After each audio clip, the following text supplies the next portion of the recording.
विविध जिल्ह्यातल्या टॉप 9 बातम्या पाहूयात।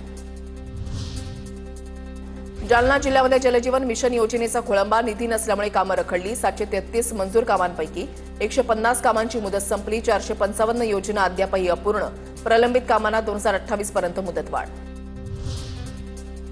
बीडच्या केज तहसील कार्यालयाच्या समोर आंदोलनादरम्यान उपोषणकर्त्या महिलेचा मृत्यू झाल्याचा आरोप, तर महिलेचा मृत्यू घरीच झाला होता। मृतदेह आंदोलनस्थळी आणण्यात आला, तहसीलदारांचा दावा।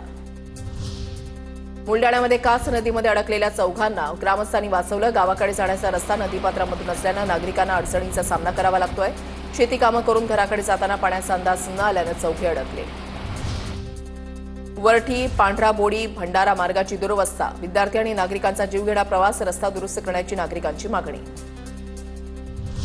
छत्रपती संभाजीनगरमध्ये कृष्णेश्वर मंदिरामध्ये शनिवार, रविवार आणि सोमवारी अभिषेक करण्यास बंदी।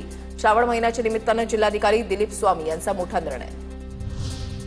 गोंदियामध्ये होत असलेल्या पावसामुळे जिल्ह्यातील सर्व शाळांना सुट्टी जाहीर। खबरदारीच्या उपाययोजना म्हणून जिल्हाधिकाऱ्यांचे निर्देश। अनेक भागातील नदी नाले तुडुंब। कृषी मंत्री माणिकराव कोकाटे नंदुरबार जिल्ह्याच्या दौऱ्यावर। शनी मांडळ इथे कोकाटेंनी शनिदेवाचं दर्शन घेतलं। सहकार मंत्री बाबासाहेब पाटील आज बुलढाणा जिल्हा दौऱ्यावर। शेगावात संत गजानन महाराजांच्या समाधीचं दर्शन घेतलं।